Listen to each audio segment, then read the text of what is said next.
Everything depends upon knowing just how far things are apart. On the other hand, the word syncopation tells the same story, doesn't it? When jazz came in, it was called syncopation, and that means space between.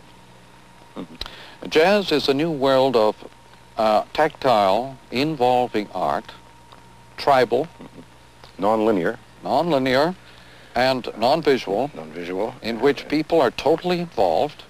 Yes, and it's by the interval. It's extemporaneous in most cases. And closely related to speech.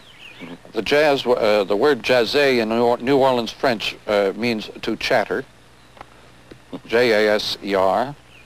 And so the jazz was a tremendous return to the spoken word in music after the 19th century and the Baroque period, when orchestras had broken away from language altogether. What do you say we take a rest?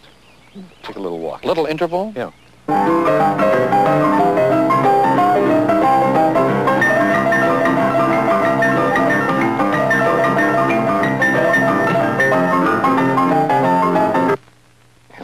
Well, the picture that we are presently engaged in making will be is a movie which will probably be shown on TV.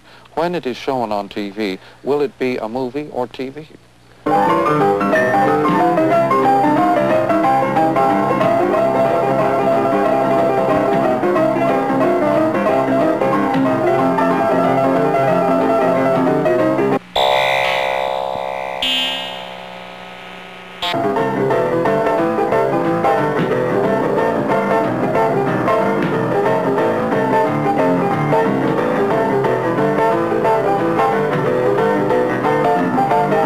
The first requisite, I would suggest, for any political candidate today is complete indifference as to whether or not he is elected.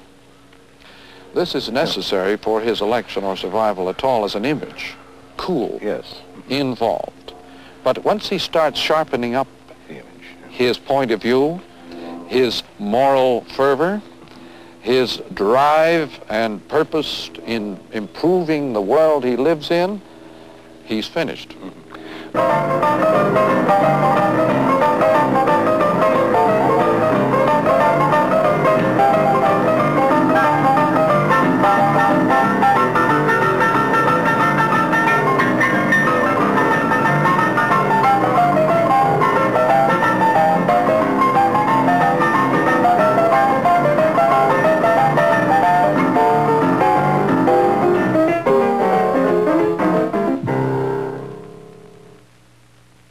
We don't need a script. Well, that's the theme that, for example, that art in any form, musical or pictorial, anticipates the technologies of the next 30, 40, 50 years. The artist is always a generation ahead of the technologies. Now, his perceptions are just that much faster, but there is a more important point there. In anticipating, he also provides the only means of social navigation. He tells you exactly what you're heading for 30 years before you get there. So if you want social navigation, if you want to avoid sandbars, that's how to do it. You know, all this genius stuff and so on is rather useless categorizing. There are people who just happen to notice what's going on around them. Why the hell call them geniuses? They're awake.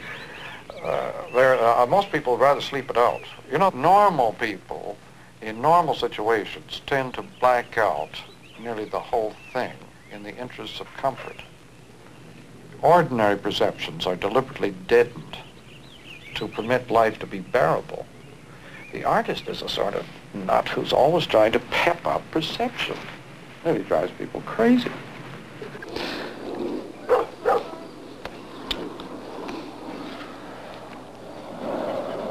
Let me think. I wonder how we could break into this somehow or another, just for casual conversation about it, even without. How could we break into which? Into the theme of space and well, I have no idea whether they're ever going to get around to it. Rational visual space. This is a new kind of space.